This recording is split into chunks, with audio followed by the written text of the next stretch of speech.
Abdelhamid Abaoud au volant de ce pick-up.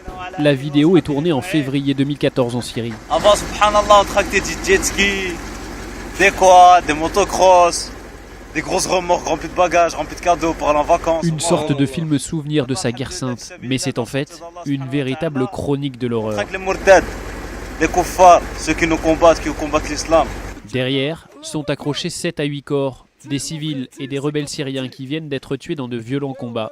Ils vont être conduits jusqu'à une fosse commune dans ce champ. Abdelhamid Abaoud a aujourd'hui 27 ans. Belge d'origine marocaine, il a notamment vécu à Molenbeek. C'est une connaissance de Salah Abdeslam, l'homme qui fait actuellement l'objet d'un mandat d'arrêt international. Tous deux ont été condamnés pour des vols à main armée qu'ils ont commis ensemble. En Belgique, Abdelhamid Abaoud est considéré comme l'ennemi public numéro 1. Les policiers le traquent depuis des mois. Ils l'ont identifié comme le cerveau des attentats déjoués en janvier dernier en Belgique. Mais c'est le symbole d'une faille sécuritaire béante en Belgique et en Europe. C'est le djihadiste belge le plus connu de Belgique, c'est le visage du djihad belge. On n'a pas affaire à une cellule dormante.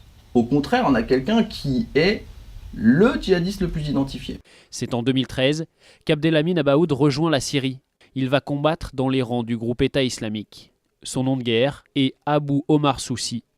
Sur les réseaux sociaux, l'homme incite les jeunes à faire le djihad. Sa première recrue en Syrie, son jeune frère Younes, qui pose ici avec une Kalachnikov à la main, a seulement 13 ans.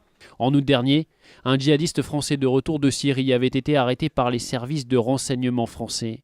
Il a raconté avoir été accueilli par Abdelhamid Abaoud lors de son arrivée à Raqqa, le fief de Daesh en Syrie. Ce dernier lui aurait alors demandé de frapper lors d'un concert. Donné pour mort à plusieurs reprises, l'homme aurait été localisé il y a quelques mois en Grèce, mais il reste aujourd'hui introuvable.